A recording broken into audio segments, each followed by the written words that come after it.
What up, YouTube? It's your man, Mr. Miss Cool Cat kind of YouTube representing the Birds.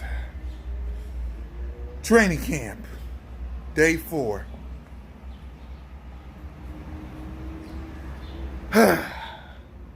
Can't wait to see everybody.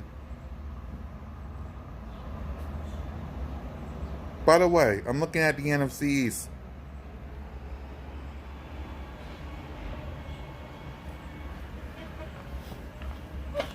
There's Dallas, Washington, New York.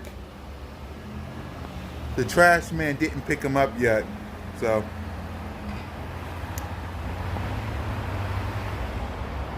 Bunch of garbage. All the way down. Anyway, while I wait for the trash man to pick up the NFC East, y'all watch training camp.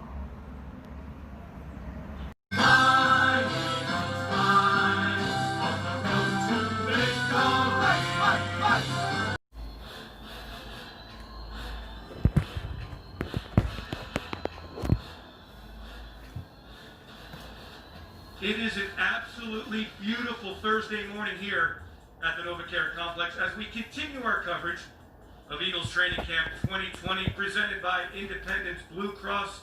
Good morning, everyone. I'm Eagles Dougie B. Connor Barwin. We got a power duo right here. Connor Barwin, former Eagles linebacker, defensive end 2013 to 2016, a Pro Bowler in 2014 when he had 14 and a half sacks. He is here on the left, and that's head coach Doug Peterson on the right. And there's quarterback Nate Sudfeld. Fran, we got a lot to talk about. Nate's the number 2 quarterback, buddy. Nate's the number 2 quarterback. The sun is back out. The pads are back on. Excited for a good day of action here today at the NovaCare Complex. Yeah, it should be a good time. We've got a lot to get to in this next 20 minutes or so. We want to remind you that if you have not done so, do it now. Download the official Philadelphia Eagles mobile app. You can view all of the Walking through on my phone feeds right there in the palm of your hand. And we want to make sure that all Eagles fans in this region tune in to NBC 10 tonight. We re-air the 2018 Wild Card Double Doink game against the Chicago Bears. That's from 8 to 10 o'clock. Make sure you tune in and Jalen Hurts. Football action, you know. That was an amazing game. It was typical of Doug Peterson, right, Fran? He does the right things. He knows how to win games.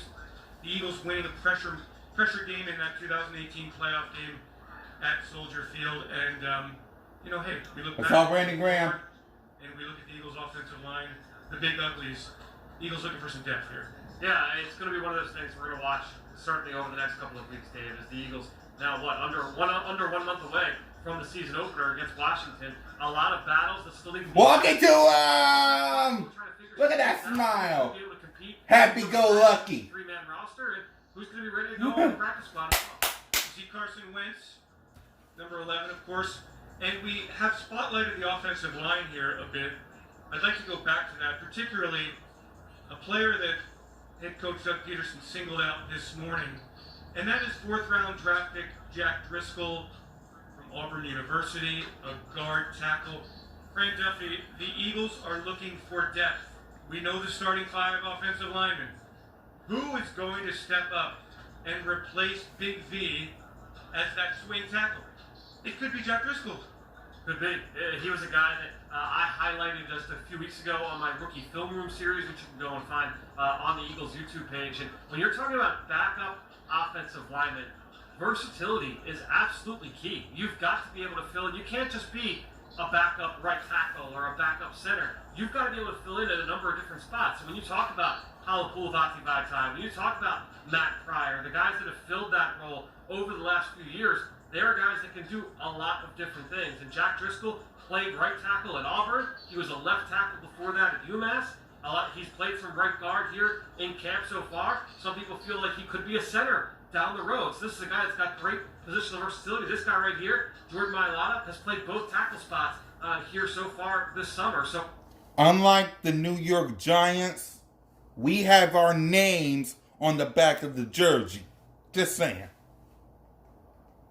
And we don't do no damn laps, unlike the New York Giants. Just saying. Excited today. Yesterday was a rainy, drizzly day. The pads were off.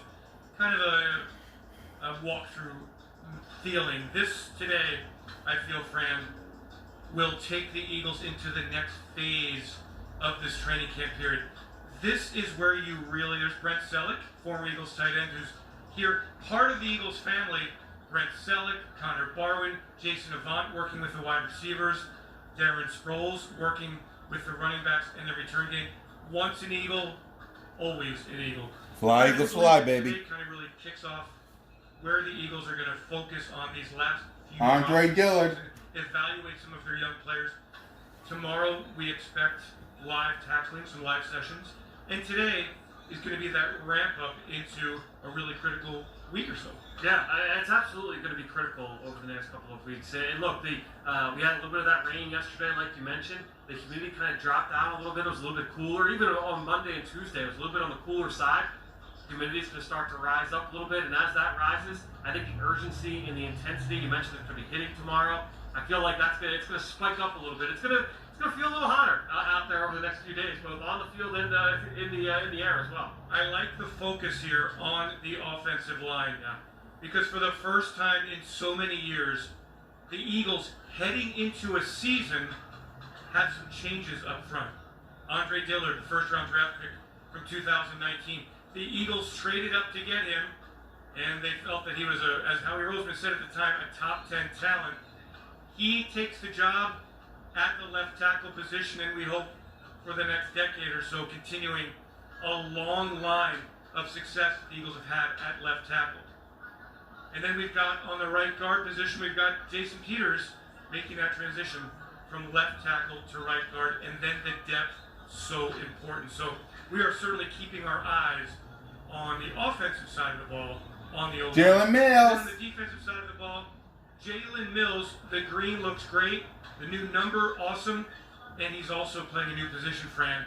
Making the move from cornerback to safety, he seems like he's got a good grasp on it. Yeah. Explain the differences in what the responsibilities are. Well, you're certainly going to be a little bit more involved in the run game, and when you're playing corner, a lot of your stuff you're going to see in the run game is going to be out in the perimeter. You're going to be outside the tight end, outside the receivers. When you're playing safety, especially when you're close to the line of scrimmage, you might be responsible for those gaps in between. Millie. You're dealing with bigger bodies. You're dealing with more traffic. So you've got to have a certain amount of comfort playing close to the line of scrimmage, as well as that physical toughness. So Jalen Mills absolutely brings that. And then you're also just looking for instincts. Things are happening faster when you're closer to the ball in the middle of the field. You have to be able to process things faster, diagnose what's happening, if it's run, if it's pass, no matter what. We've seen a pick six from Jalen Mills already. We've seen a number of tackles for loss. He brings that same energy that he brought to the quarterback spot. He seems to be taking it like a duck to water, man. It's been fun to watch over the first couple days. Yeah, and he's got the luxury of playing next to Rodney Mcleod, who we see there, who's been in the system. He's 5 years in, very respected leader on this football team. Rodney Mcleod, number 23. There he is, smiling, talking, great communicator. And I think, Fran, that the big challenge, it seems, is not necessarily the physical part of it, it's the communication part. And making Darius sure Slay is on the same page with all the checks that they make, all the adjustments that are happening. And Rodney Mcleod, a college corner at the University of Virginia, who made that move to the safety spot once he reached the NFL. So certainly Jalen has a little bit of a sounding board there of the guy who has made that transition to the safety spot himself. And you know another guy too, Dave, that I kind of took note of this yesterday during the practice, during that light action yesterday.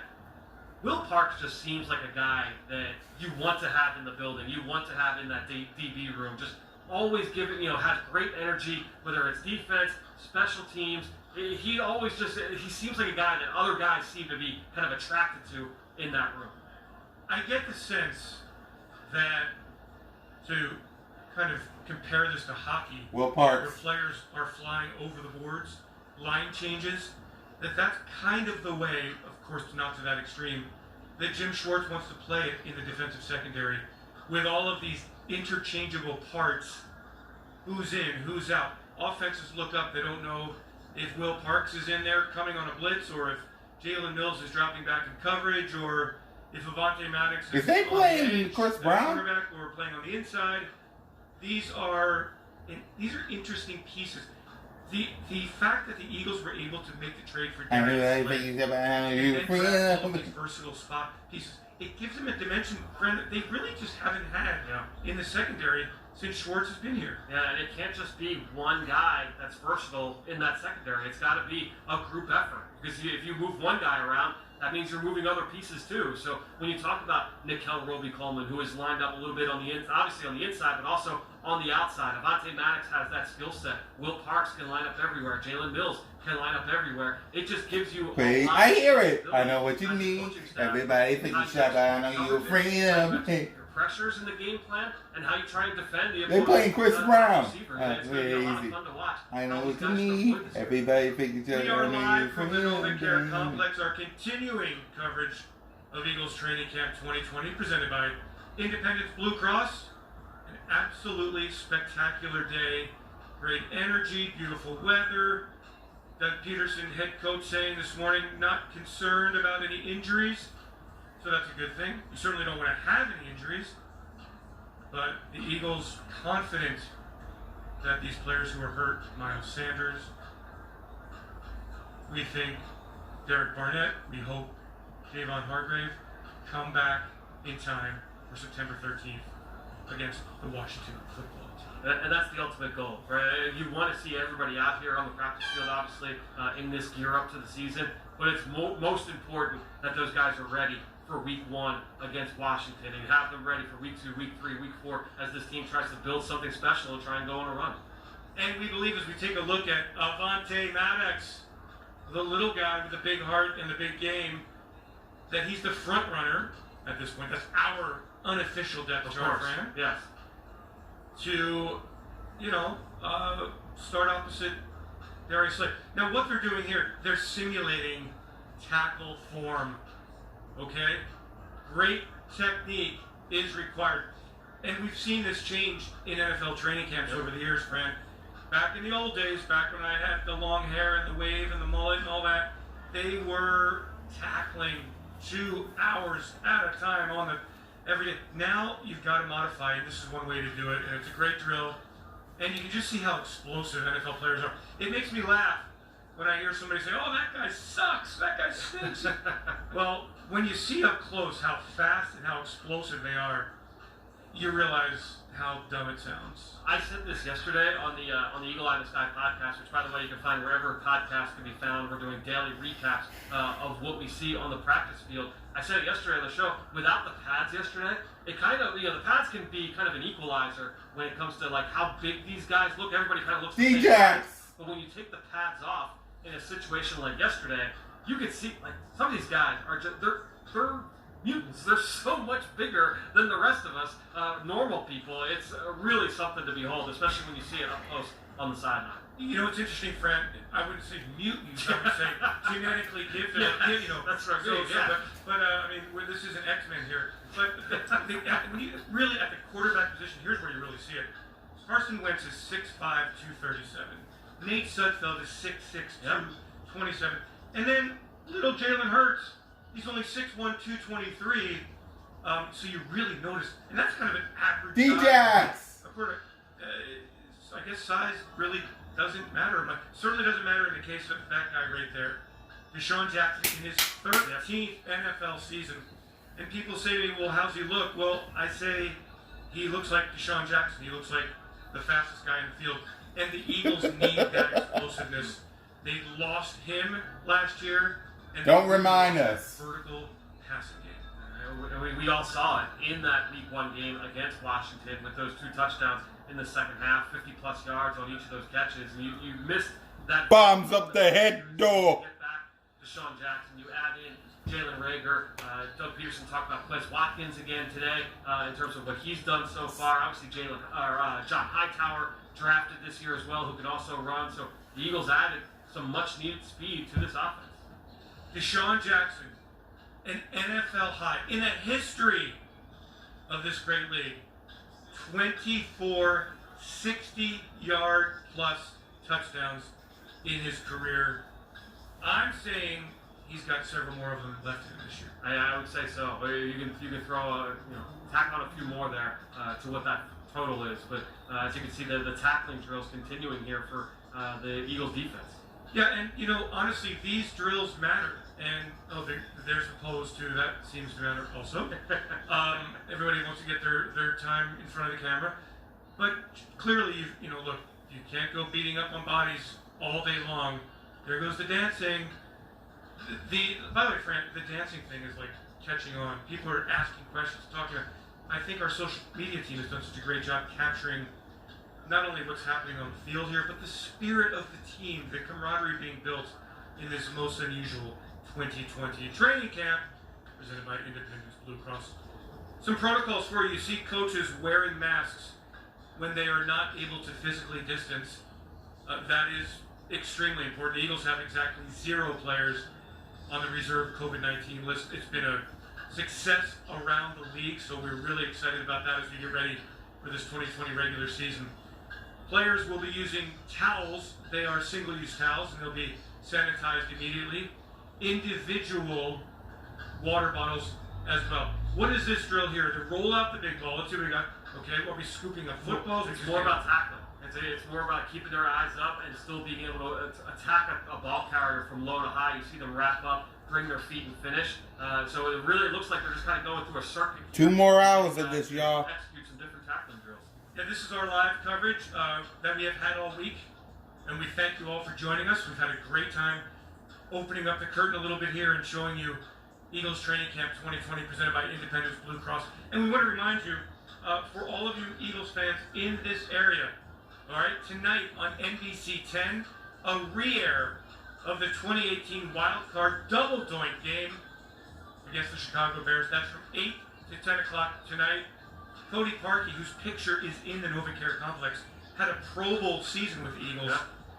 Really had his career derailed by hitting uprights all year. But what a wonderful game that was. What an intense game that was. I was on the field for it, and it was a remarkable. 1 more hour. Check in NBC 10 tonight, 8 to 10. The Double Doink game for you. Well, I was thinking about that, Dave, when you talked about like the celebrations, the guys dancing, and like the culture that the Eagles have built here.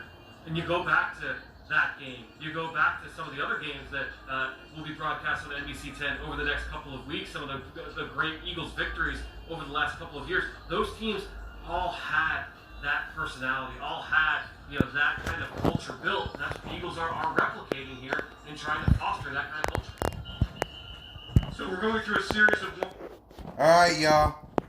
I wish I could give you guys more, but I might have to in another video. I'm going to give y'all some more in part 2. Okay? Part 2 coming up. Fly, Eagles, fly. Go Birds. Part 2 coming up for your boy.